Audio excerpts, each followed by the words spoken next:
Aham Angla Bhashayam Vadishyami. Mama Sanskrita Gyanam Atyalpam Asti. Ataeva Aham Angla Bhashayam Vadami. Kshamyatam. Dr. Gajendra Panda, Dr. C. Raghunatham, all other Vidvams who gathered today for this 7th day of Bhagavad-Gita seminar. I'm extremely honored and humbled to speak in front of all of you. Dr. C. Raghunatham already explained the essence of the 7th chapter of Bhagavad-Gita, Jnana, Vijnana Yoga, in a very beautiful and amazing way. He said that I will be the main speaker, but actually I will take little remnants from his speech, and I will try to explain something perhaps which he left for me to speak about. He was speaking very aptly and very importantly that the essence of the 7th adhyaya of Bhagavad-Gita is saranagati. Sri Krishna himself glorifies jnani bhakta who is saranagata. He doesn't glorify jnani in a sense as sometimes people translate this word. Jnani means the one who is following the path of jnana yoga. Very clearly he says that real jnani is ekabhakta, the one who has only one goal and who is nitya yukta, who is constantly engaged, constantly connected with the Lord by the way of meditation upon Him, which is only possible through the saranagati, through the this path of saranagati, which Dr. C. Ranganatham beautifully explained. So I will start about the connection, from the connection of this 7th adhyaya with the 6th adhyaya, which is very interesting. Because at the end of the 6th adhyaya, Lord Krishna glorifies yogi. And he says yogi is better than tapasvi, yogi is better than karmi, yogi is better than jnani. And therefore he says, O Arjuna, Hey Arjuna, you become yogi. Yogi Bhavarjuna. And then he says, Yoginam api sarvisham madgatenan taratmana, Shradavan bhajate yomam samyayukta tamo mataha. The best of the yogis. Who is the best of the yogis? Madgatenan taratmana. The one who always thinks about me. The one who is always coming to me or united with me by the way of meditating upon me. Madgatenan taratmana. Shraddhavan. And he is Shraddhavan. He has Shraddha. So he said this with great conviction that he is the best of yogi. He was explaining in the 6th adhyaya how to meditate, how to sit on the seat in a secluded place with spine erect and with concentrating one's drishti upon the nasikagre, upon the tip of one's nose. He was explaining all this technique of Ashtanga yoga, but then he says, Yoginam api sarvesham mamgatenan taratmana. You know, the one who always meditates, not only by sitting in the secluded place, not only in being in this asana, not only being in the forest, but who always thinks about me. He is the best of yogis. And without waiting, which is very interesting, without waiting for Arjuna's question, because usually the new chapter of Bhagavad-Gita, the new adhyaya of Bhagavad-Gita starts with Arjuna's question, and then Krishna starts explaining to him. But in this 7th adhyaya, being so eager to explain about this yoga, Sri Krishna starts this explanation without waiting for Arjuna's question. He starts with this, Shri Bhagavan Uvacha Maya Sakta Manah Partha Yogam Yunjam Madashrayaha Samshayam Samagrammam Yathagyasyashi Tachrinu. So with this verse, he starts the explanation of Bhakti Yoga. The 6 adhyayas in the middle as the most important treasure between the 6 first adhyayas and the 6 last adhyayas, 6 middle adhyayas explain this treasure of Bhakti Yoga, which is the most important message of Bhagavad-Gita. And the most important essence of Bhakti Yoga, or the beginning of Bhakti Yoga, which starts with Shraddha, with faith, is this prapatti or saranagati. So, as Dr. C. Ranganathan very beautifully explained, the essence of this 7th adhyaya is this. Yes, there are 5 different subject matters of the 7th adhyaya, but the most important essence of the 7th adhyaya is saranagati. And the essence of saranagati, what is the essence of saranagati? The essence of saranagati, when someone becomes saranagata, when he surrenders to the Lord, then this ability of thinking about the Lord all the time becomes his nature. Mai asakta manah partha. When the mind will become asakta manah, when the mind will become attached to the Lord, mai asakta manah partha, asamshayam samagrammam. And in this way, while listening to me, you will become free from doubts. Samshayatma vinashyati, as Dr. Gajendra Panda mentioned in his introductory speech to this lecture, that this is a very important point, and ultimately we have to be free from all doubts. And what is the way to be free from all doubts? Matshrinu. Srila Prabhupada explains his commentary to this 7th adhyaya that while starting this 7th adhyaya, Jnana Vijnana Yoga, with this word, Matshrinu, Tachrinu, listen to me, listen from me, Sri Krishna actually means that Bhakti Yoga starts from hearing. Shravanam, Kirtanam, Vishnok, Smaranam, Padasevanam, Archanam, Vandanam, Dasyam, Sakyam, Atmani Vedanam. So this is the path of Bhakti, and the path of Bhakti starts from Shravanam. And Krishna here very beautifully says, Tachrinu, you hear, and in this way you will understand me in full, you will understand me, asamshayam samagrammam, and you will clear all your doubts. All your doubts will be completely dissipated or destroyed by this process of hearing. Srila Jiva Goswami, one of the acharyas of Gaudiya Sampradaya, very beautifully explains what happens when we hear. He says, Shravana dvara kinchit anubhuti bhavati. When we hear, we not only hear, we get little experience. Some Vijnana is coming to us, not only information. Sometimes nowadays people think that knowledge means information, but knowledge does not mean information. Knowledge means Vijnana, the realization, and this realization comes from hearing.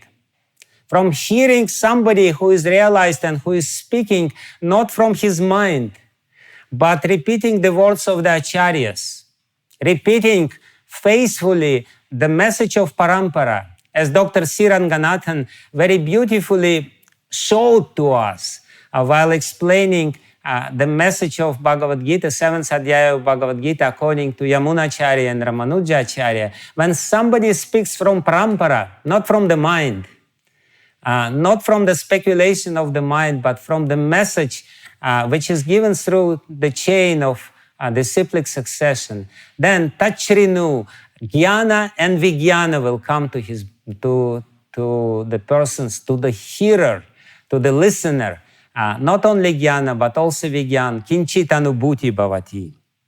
And then, of course, Dr. Saranagati explained that in the second verse, Krishna speaks about jnanam and vijnanam. Jnanam teham savijnanam idam vakshyami asheshataha. I will explain to you asheshataha, completely, without any trace of doubt, without anything to be explained more, jnana and vijnana. And of course, jnana and vijnana can be explained in many, many different ways. Our acharyas say that jnana is the knowledge about this material world, the material knowledge. And vijnana is the transcendental knowledge, is the knowledge about the Lord who is beyond this world, about the Supreme Lord, Supreme Personality of Godhead, who is beyond this world and who is the source and origin of this world. So jnanam and vijnanam means you know about the energies of the Lord.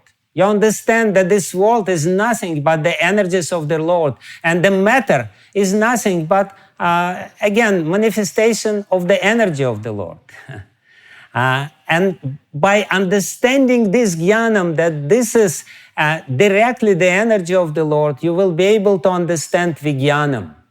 You will be able to have some glimpse of the transcendental knowledge, who is the Lord, who is beyond this matter. Of course, jnanam and vijnanam may also mean something different. Jnanam and vijnanam may mean that jnanam is the knowledge which is being explained in the Shastra. And vijnanam is the means to realize this knowledge, is the means to make this knowledge practical and applicable. So again, Krishna basically says here that it's not enough to have jnanam, you have to have vijnanam. You have to have realization, you have to have deeper knowledge. It's not enough to know the matter. Dr. Gajendra Panda said that I'm a scientist. And we know that science in Sanskrit is Vigyan. I am Vaigyanika. But actually this is not Vigyan. In reality, this is not Vigyan. The real Vigyan is the ability to understand the spirit who is in this material world, who also manifests in this material world. The ability to understand that we are functioning not in a matter, that we are living entities who are placed in this material world, but actually we are spiritual, and our real connection, real purpose in life is to realize spirit, not to realize matter. All the scientists, they are trying to realize matter, but it's not the matter which matters. What matters is God, because He is the main matter. He is the main subject matter of this whole creation. And this is exactly what Sri Krishna Himself is explaining in the beginning of this chapter. But then, very interestingly, He says this famous verse that Manushyanam sahasrishu kaschit yatati sidaye yatatam api sidanam kaschinmam veti tattvataha. He says that there are very few people who are trying to achieve perfection. Manushyanam sahasrishu, thousands and thousands and thousands of people, kaschit yatatam sidaye, hardly anyone trying to become siddha, trying to understand deeper truth. But then he says, out of many of these, yatatam api siddhanam, of those who are trying and achieving perfection, yatatam api siddhanam, kaschinmam veti tattvataha. Hardly anyone knows me in truth. It is very interesting statement by Krishna, and basically it's very intimately and closely related with the subject matter of this chapter. Because this chapter not only speaks about surrender, this chapter not only speaks about saranagati, most importantly, or at least this is a very important, and of course Dr. Saranagati, he explain this, that this chapter also explains the obstacles to surrender. What is the saranagati virodha? What is the impediment for us to surrender? And Krishna hints on this subject matter of this chapter in the beginning, where he says, many people can achieve perfection. Many people can have knowledge of the Shastra, but hardly anyone knows me. Why hardly anyone knows me? Because even though it's not difficult to surrender, but because people are internally attached to material energy of the Lord. This attachment is the main impediment.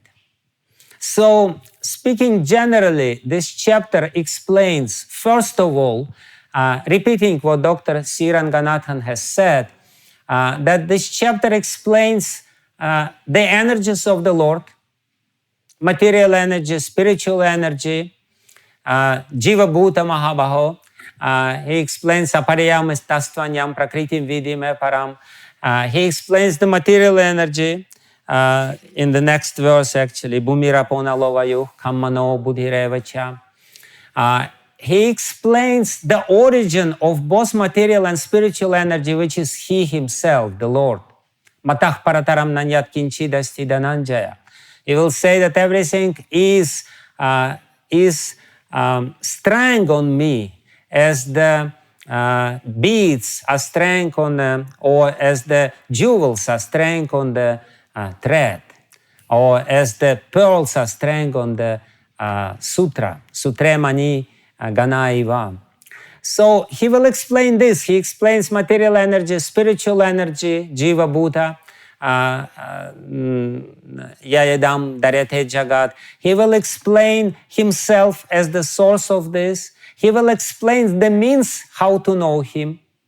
And the means how to know him, Daivihesha Gunamai Mama, Daivihesha Gunamai Mama Maya Duratyaya, Mameva ye prapadyante mayametam tarantite.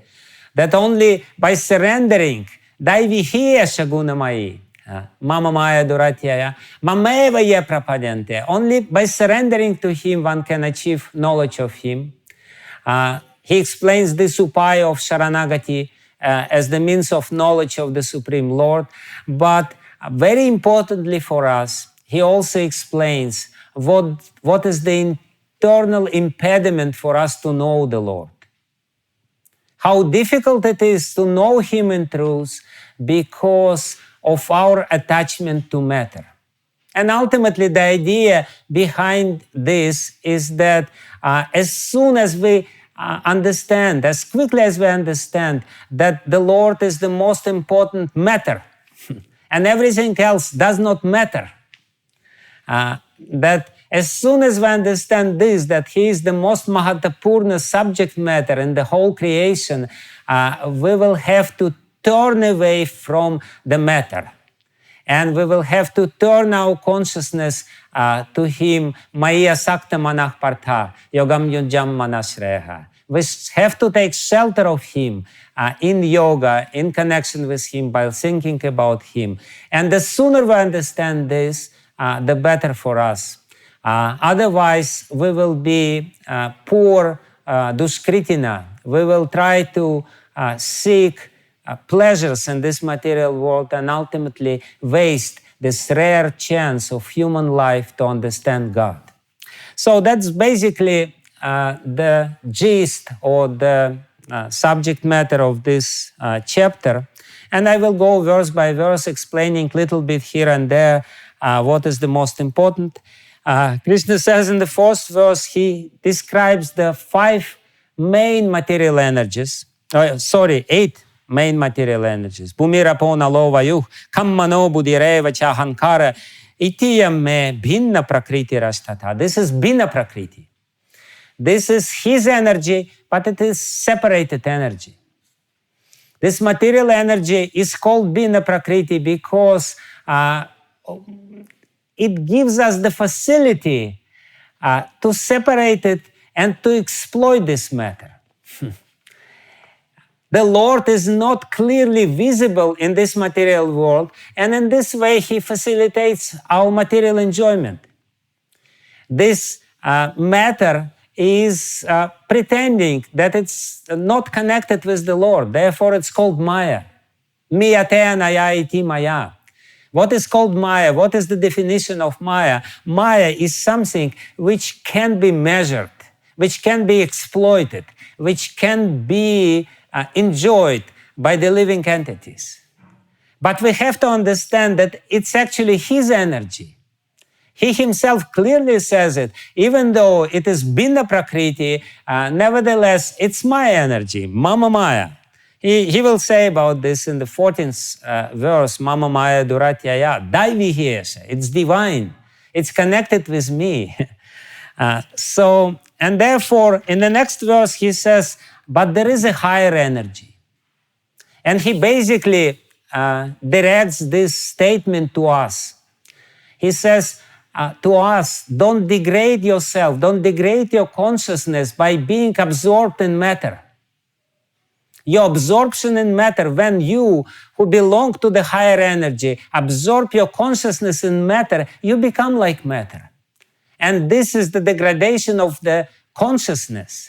We have higher purpose in life, and therefore we have to think about him, not about the matter.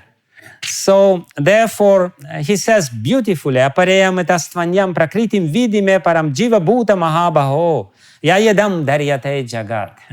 That this jiva bhuta, it is for jiva bhuta. For the spirit souls, this whole material creation is created by the Lord. For our facility to give us the chance to enjoy this matter, but at the same time to evolve and to become disillusioned. As Sri Shukadeva Goswami speaks in the 10th canto of Srimad Bhagavatam, he explains this very beautifully. He says, Matrartham, Bhavartham, Atmani Kalpanaya cha. Matrartham cha, Bhavartham cha, Atmani Kalpanaya cha. This world is created, Matrartham, for our enjoyment, for our usage of our matra, of our senses, for our interaction with the tanmatras, with the sense objects, Matrartham. But not only for this, Bhavartham. This world is actually created for us to evolve through the chain of birth and death, through Punarjanma. We get different bodies, and through these different bodies, by following the path of Dharma, we gradually evolve our consciousness.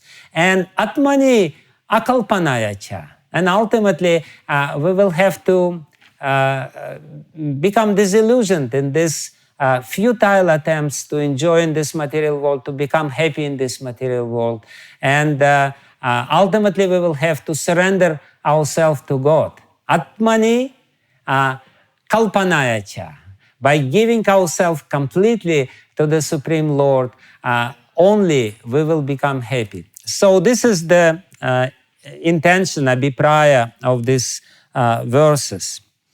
And then in the 6th verse he says, Etat yonini bhutani sarvani tupadharaya aham kritsnasya jagatah prabhavah pralayastata.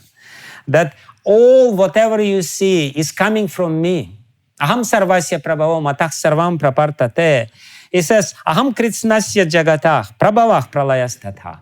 I am the source of this world, but not only the source. Sometimes people say that, God is the creator of this world. But here he says, no, I'm also the destroyer of this world.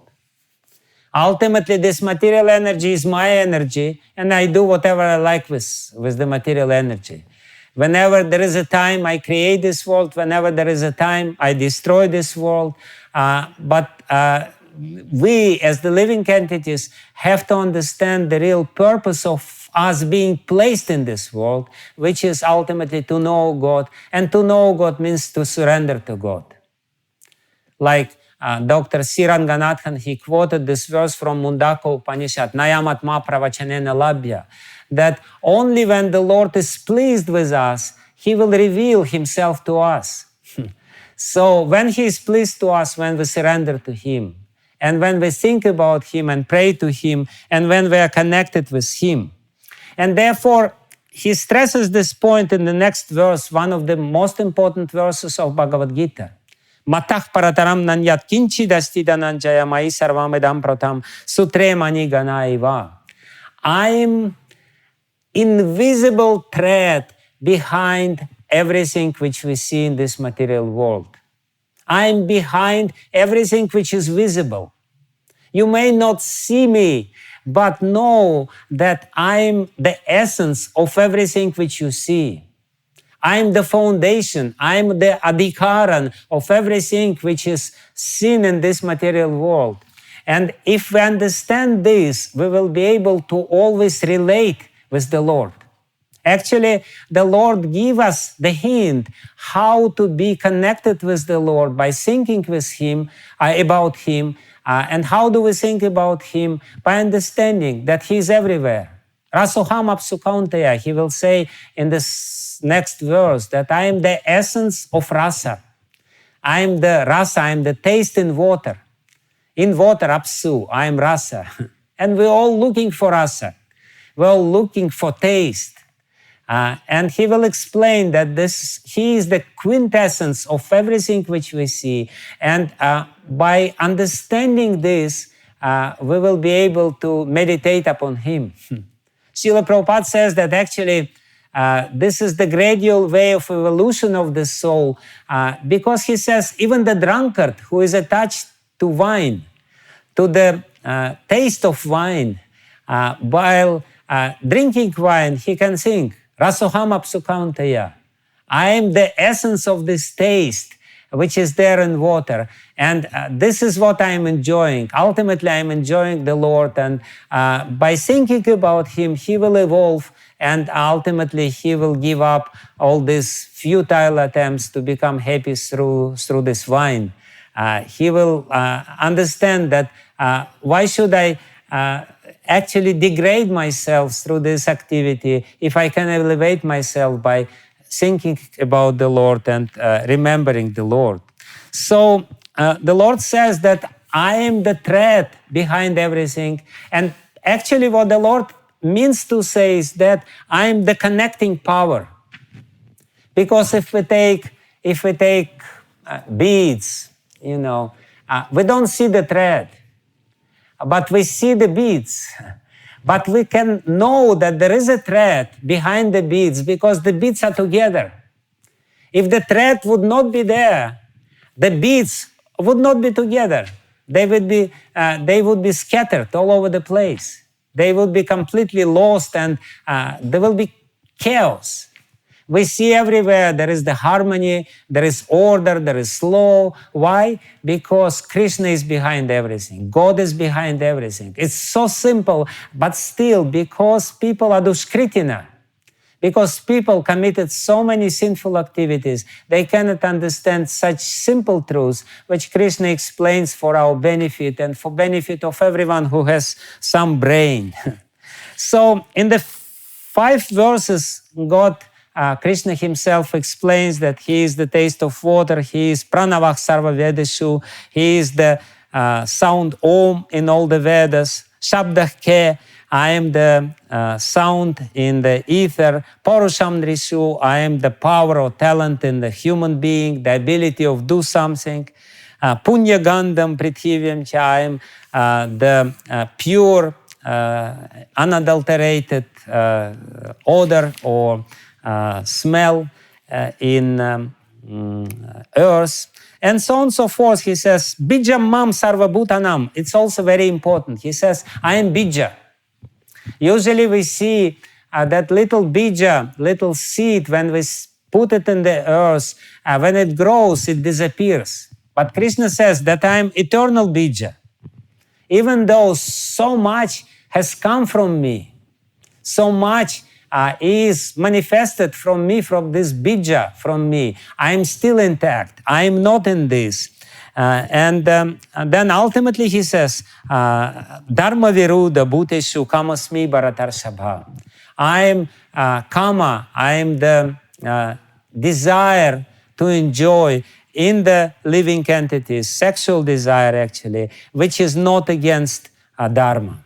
He says, I am everything, I am the essence of everything, and you already, somehow or other, you already connected with me. It's just because of illusion, because of Maya, because you are mugdha, because you are mohit, because you're completely bewildered by the influence of material energy, you don't remember about me.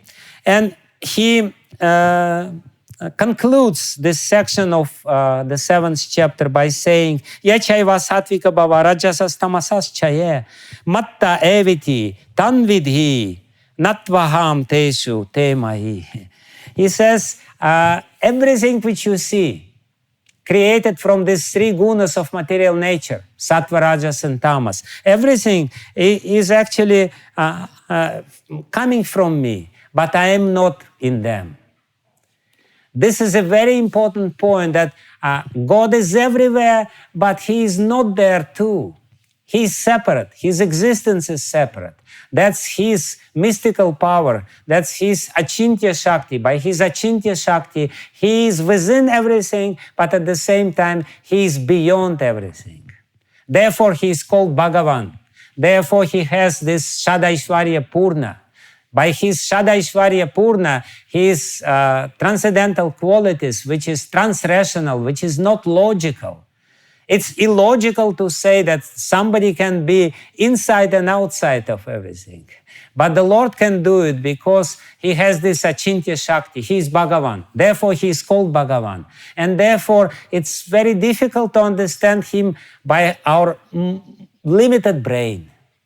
To understand Him, we have to have His mercy. And that's the essence of this chapter. If we want to have not only Gyan, not only theoretical knowledge, not only the knowledge of this material world, if we want to have Vigyan, the realized knowledge of God, we have to have His mercy. How to get His mercy? There is only one way to get His mercy, that is surrender. And He will say about this in the next verse. He says in the 13th verse that because people are mohitam, mohitam nabhijanati mamabhyam paramavyayam. Because they are mohit. This word mohit many times will be here in this 7th adhyaya of Bhagavad-Gita. It's coming from the Sanskrit dhatu muh vaichitya. Muh vaichitya means, bewilderment. Mugdha is coming from the same dhatu, muh vaichitya, mohitam.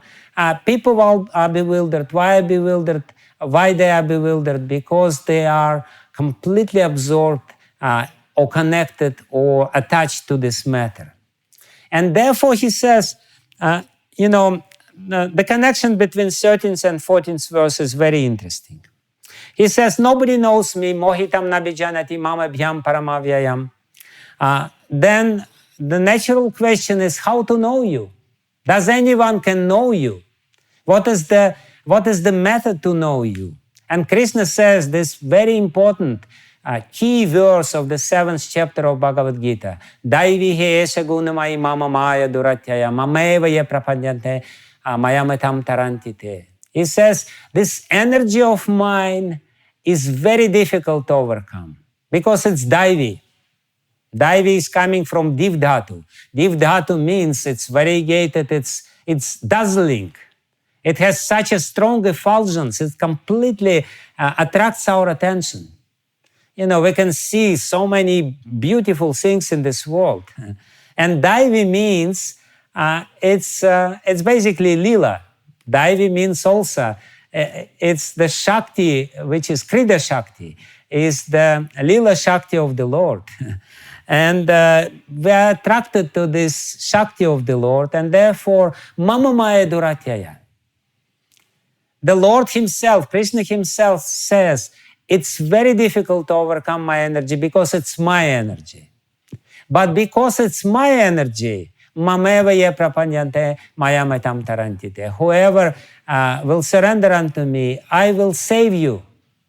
He will cross over this material nature. He will easily be free from the influence of this material nature. This material nature is like a dog. when we come to somebody's home and there is a big dog in his courtyard, in his garden, and the dog runs upon us and barks upon us, we cannot do anything with this dog. But if the master of the dog says, just keep quiet, go to your place, don't bother him, then the dog will wag his tail and, he will go to his place. So he says, Mameva ye prapadyante mayam etam taranti te. And Srila Prabhupada explains while commenting on this verse, Krishna, by saying, Mameva ye prapadyante, he puts finger upon his chest. Mam eva ye prapadyante. Mam eva means to me and only to me, not to anyone else. Don't try to surrender to anyone else, because people, they're surrendering. Sometimes they surrender to doctor, sometimes they surrender to somebody else. But Krishna says, no, this kinds of surrender are useless. Mam eva ye prapadyante. I am the object of surrender. I am the source of everything. You have to surrender to me, and only in this way you will be able to solve all the problems in your life. And then Krishna says, Namam duskritina mudha prapadyante naradama maya pahrita jnana asuram bhavam asritaha. All these people, duskritinaha, the sinful people, they will never surrender unto me. Namam duskritina mudha. Why? Because they are mudha. Because they are bewildered. Because they only know the material nature. They think I am the matter. And only matter matters. But the Lord here wants to say, matter doesn't matter. I am the only one who matters. So he says, these mudas and naradamas and maya pahrita jnanas and asura bhavam ashritaha, this is 4 kinds of demoniac people. 4 kinds of people who are attached to matter. And very beautifully, Baladev Vidyabhushan, one of the Gaudiya Acharyas, he explains that actually the Lord here does not speak. He makes a very beautiful point about this verse. He says that the Lord here does not speak about ordinary people. The Lord here speaks about people of knowledge, people who study Shastra. But even though they study Shastra, even though they may know Shastra, they don't know the essence of the Shastra, which is God and which is the surrender to God. And therefore they're Muda, they're Naradama, they're Maya Pahrita Jnana. And he says, he specifically says, those people who speculate about Sankhya Yoga, they don't know the Lord. And he says they are Maya Pahrita Jnana. Those people who only think that the Shastras speak about material sacrifice, sacrifice for material benefit, who study Vedas, they may know Veda, they're Muda. They're foolish people, they're bewildered, they don't know the essence of the Vedas. So he specifically says that this is not just ordinary people, even knowledgeable people can belong to this category. Why? Asura bhava ashritaha. This is a very important thing, because what is Asura? Who is Asura? Asura, the one who is very attached to this material existence, to this material life. Asu means life. Asura, asurataha iti asura. Asura is somebody who is very much attached to this material existence, doesn't know anything behind this matter. And therefore, namam duskritina muda, he becomes duskritina and prapadyante, he na prapadyante, he never surrenders to the Lord.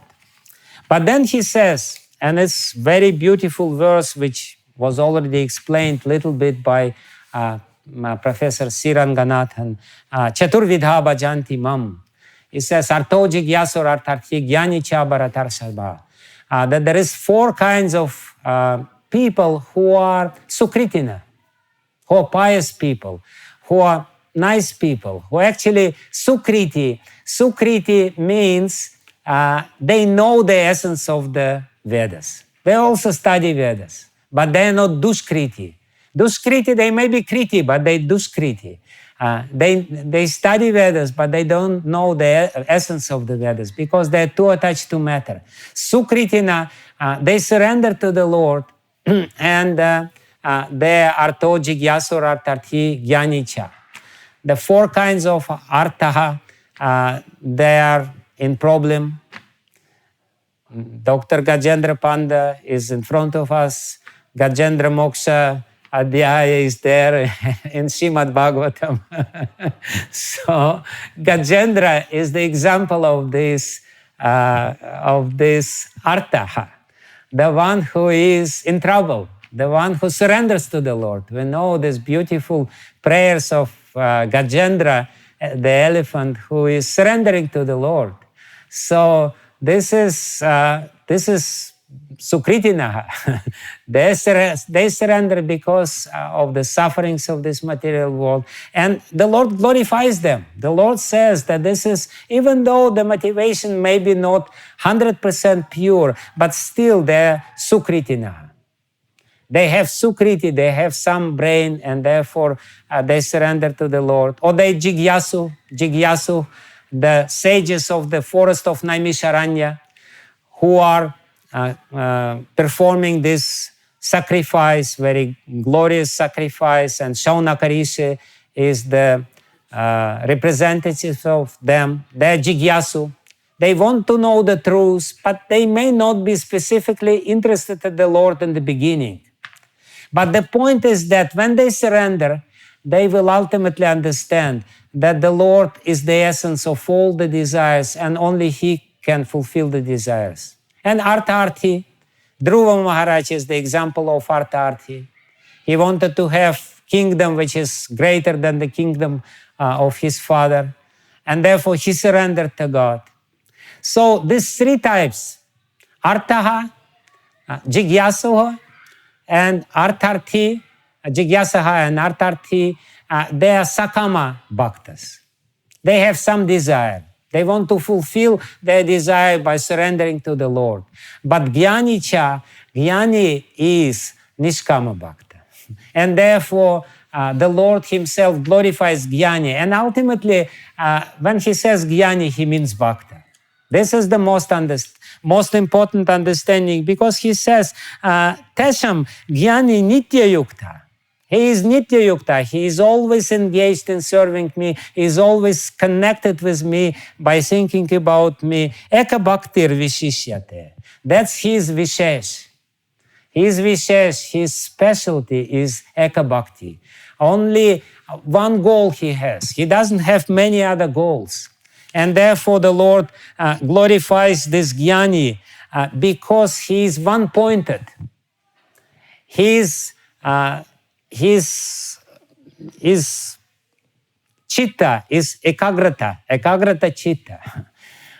Something which Patanjali Muni glorifies very much in his Yoga Sutras, that somebody comes to this point of ekagrata, and this is the glorious achievement. Only then he can really meditate. Meditation is only possible when you become one-pointed, when your chitta becomes one-pointed and is not bahushakha, is not many-branched. In many different ways, our consciousness is not dissipated. And therefore, Krishna, He glorifies this Jnani. And of course, the very important verse of this chapter, which Dr. Siranganathan explains, Bahunam Janmanam Ante, Jnanavan Mam Prapadyante. The one who knows truth. What is the knowledge the Lord is speaking here? What is this Jnana and Vijnana? This is the knowledge of the Lord. And therefore, the one who knows the Lord, he is Jnanavan. There is nobody else who is Jnanavan. Everyone is Mudha. He is Mugdha. He is bewildered. He is Mohit. He is not really the knowledgeable person. Only one who knows the Lord and surrenders the Lord, because knowledge means surrender. There is no point of saying that I know the Lord and not being surrendered, because it means that you don't know the Lord. Knowledge means surrender, and surrender means that you know the Lord. Surrender means that you have this understanding who is the Lord and how He can fulfill all your desires. And Vasudeva Sarvamati Samahatma Sudurlabha. Again, Krishna says, rare is the soul. Sudurlabha, very rare is the soul. Why this soul is very rare? Because most of the people, unfortunately, are attached to matter. Most of the people are completely bewildered by matter, and that's the main problem. So the Lord explains very beautifully not only the path, the way to know Him, but also the main obstacle. We have to turn away our consciousness from this matter. Unless and until we turn away our consciousness from this matter, unless and until we understand that there is no happiness in this material world without the Lord, we will remain bewildered. We will remain attached to this material world. And therefore, Krishna very strongly deprecates such people. Kamaistastar hritagyana prapadyante anya devataha. They prapadyante, they also do surrender, they also do saranagati, but wrongly, anya devataha. And therefore, maya pahrita jnanam, hrita jnana, their jnanam is, their buddhi is totally lost, stolen, hrita jnana. They don't have real knowledge, they don't really have knowledge, and therefore they're actually prakritya niyatah svaya. They are not really evolving. It's very important. The essence of our existence in this material world is to evolve our consciousness. But they only follow their own nature, their own karma, prakritya, niyatam svaya. They only follow the rules which is already there. There is nothing glorious in their surrender. When we surrender to God, there is a quantitative leap, quantitative change in our life.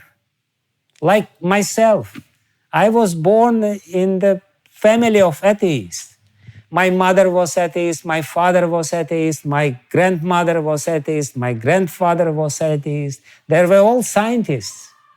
And here I am sitting in front of you with this vastra and speaking about God. How is that possible? Because somehow or other, by the mercy of Srila Prabhupada and his followers, I surrendered. I'm trying to surrender. I didn't surrender, but I'm trying to surrender. And therefore, I'm not following my nature. If I would follow my nature, I would probably drink vodka as everyone in Russia do, whatever. I would do something stupid.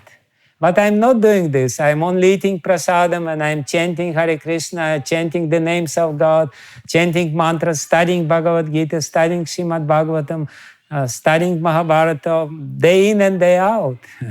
Why? Because of this glorious process of surrender.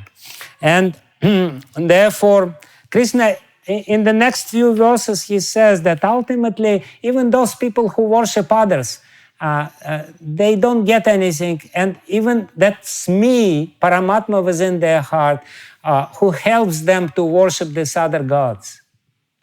He says they're so stupid they don't understand that it's only me who is trying to help them to connect with other gods. And he says, because the antavatu phalam tesham tadbhavat alpamedasam, they're alpamedasaha. They are not really buddhiman. They are not really knowledgeable. They don't have real intelligence. They are alpamedasaha. Because what they get very ridiculous phalam.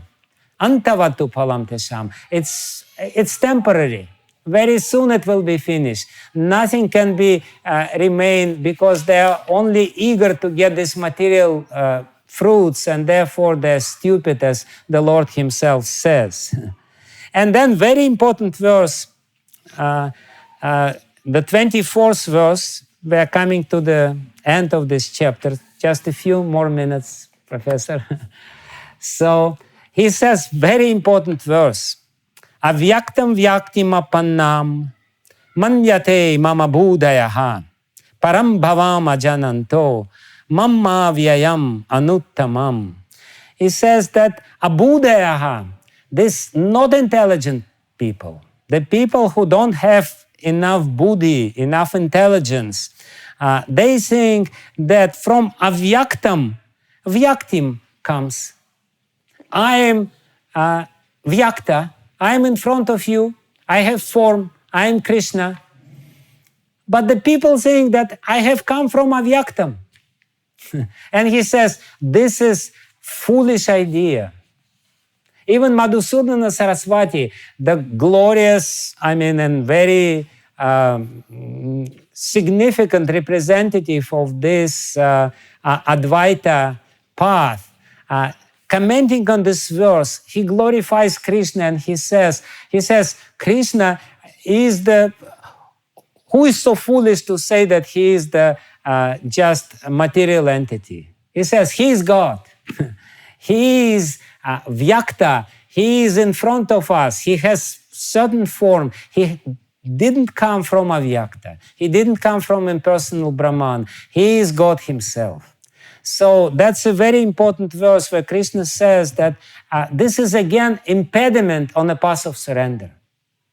Because surrender means personal God. I cannot surrender to somebody impersonal.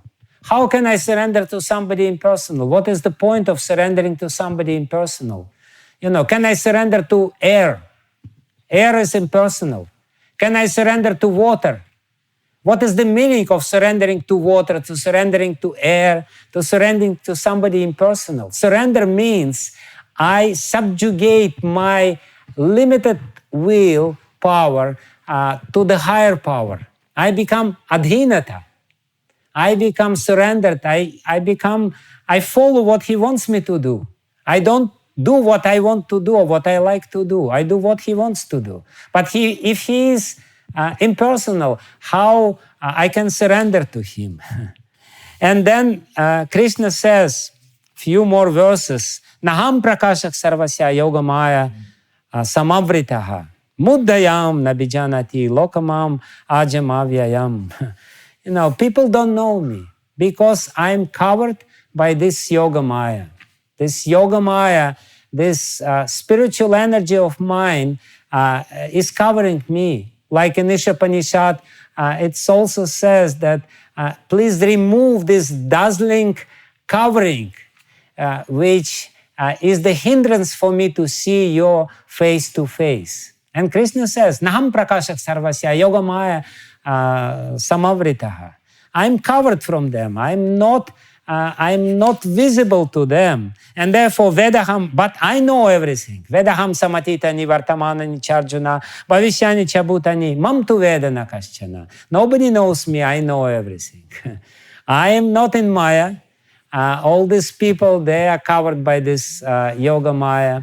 And therefore, they don't surrender to me. And why they are covered in the yoga Maya, by the yoga Maya? One of the most important verses of this chapter is the verse 27. Very, very important verse. Ichhadvesha samutina dvandva mohina bharata sarva bhutanam bhutani sammoham sargayanti parantapa. Everyone is born in this world is bewildered. How he is bewildered? By which means we are bewildered? Ichhadvesha samutina. Our bewilderment, the source of our bewilderment is Ichha and Vesha, Raga and Vesha, attachment and hatred. We like something, we don't like something. This is good, this is bad. This is man, this is woman. This is cold, this is hot. And we always judging. This is good, this is bad, this is good, this is bad. And until we stop this judgment, this is good, this is bad. Until we stop this foolish idea that something is good and something is bad. Until we surrender and say everything is good. Everything according to the will of God. Today is very hot, very good. By the supreme will of the Supreme Lord, it is very hot, very good. Today is very cold, now is very cold season, very good. Everything is good, nothing is bad. Ichhadvesha samuthina dvandva mohena Bharata. This dvandva moha, this desire to enjoy this material world of dualities, this desire to be in these dualities and to judge, desire to always measure. Miyate iti maya. What is Maya? This is bewildering energy of the Lord, illusory energy of the Lord. This is the energy which prompts us, which encourages us. Please measure me. Please tell me this is good and this is bad. And we, being stupid, seduced by this energy of Maya, Dvandva Mohana Bharata, we are born with this. The problem is that we are born with this idea, this is good, this is bad. Sarva bhutani sammoham sargayanti. They are, from the very birth, we have this ingrained in us, good and bad understanding, raga and dvesha. As Patanjali Muni says, avidya, asmita, raga, dvesha, and abhinivesha. This is pancha klesha which we have, 5 sources of suffering. Avidya, starting with avidya, but avidya creates asmita, the false identity, the false I, ahankara, and then raga and dvesha. And raga and dvesha create abhinivesha, the fear of death, absorption in the material life. And then the last, there are 3 more verses. Then the question is, how to surrender? Who can surrender? And Krishna answers this question. Yasham tvantva gatam papam jananam punya karmanam te dvandva moha nirmukta bhajate mam dridhavrataha. Very interesting verse which says that only one who finished all his papa, all his sins, all his duskritina, all his sinful activities, who is completely free, yasham tu antagatam papam, antagatam, completely finished, eradicated. Jananam punya karmanam, who is doing punya karma, only he can bhajante mam dridab vrataha. These people, they very diligently and very strongly worship the Supreme Lord. But the question is, and this is the last thing which I will say, how is that possible? That by doing material punya, we can surrender to the Lord. Material punya is material. And Krishna already says that this is all in the realm of sattva, rajas, and tamas. Punya is sattvic. By doing sattvic activities, we cannot really surrender to the Lord. The sattvic activities, sattvic punya, material charity, cannot be the cause of surrendering to the Lord, which is transcendental. So what Krishna means here by saying, Yasham tu antagatam papam jananam punya karmanam. What is this punya karma which is the cause of my surrender to the Lord?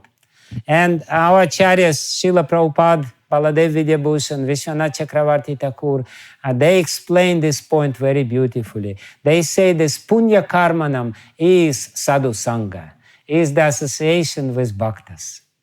Only this is the real punya. When we do something which is pleasing to them, Baladev Vidyabhushan, he quotes Medini, dictionary of Medini, and he says punya, according to Medini, means something which is pleasing. Pleasing to whom? Pleasing to bhaktas, pleasing to pure devotees. This sadhu sangha with pure devotees can give us the impetus to surrender, and this is the solution to all the problems. Krishna delineated material energy, spiritual energy, said that he is the source of everything. He said that the only way to understand him is to surrender to him. And then he said the problem is that everyone is attached to matter. So how to solve this problem? There is only one solution to this problem. There is no other solution to this problem. Material punya material charity will not help. The solution to this problem is sadhu sangha. Sadhu sangha, sadhu sangha, sadhu sangha, sarva shastra kai. Lava matra sadhu sangha, sarva siddhi hoy.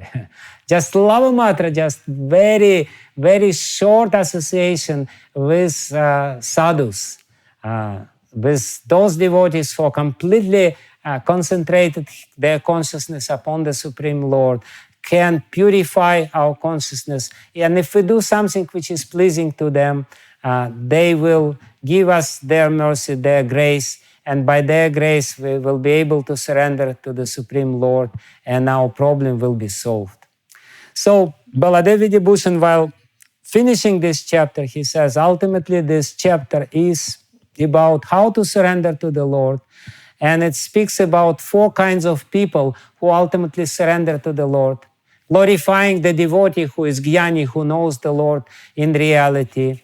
And he says, actually, there is the 5th type of the pious people who is mentioned in the 29th verse, Jara Marana Mokshaya, Mam Ashritya Yatantiye. Those who want to be free from Jara and Marana, from the old age and death, they also surrender to the Lord. And all these people who surrender to the Lord, they will be able to think about Him at the time of death. And here we come to the 8th chapter of Bhagavad-Gita, which explains in detail what does it mean to surrender to the Lord at the time of death, how one will be able to think about Him and to remember about Him at the time of death. So this is the essence of this 7th chapter of Bhagavad-Gita, which is called Jnana and Vijnana Yoga. The connection, mystical connection with the Lord through Jnana, understanding of His energies, and Vijnana, understanding Him, His personality, who is the source of all these spiritual and material energies, by surrendering to Him, by saranagati. Anukulyasya sankalpah pratikulyasya varjanam rakshishyatiti vishvaso goptritve varanam tatha admanikshepa karpanye sadvidha saranagatihi. Thank you very much. Bahut bahut dhanyavada.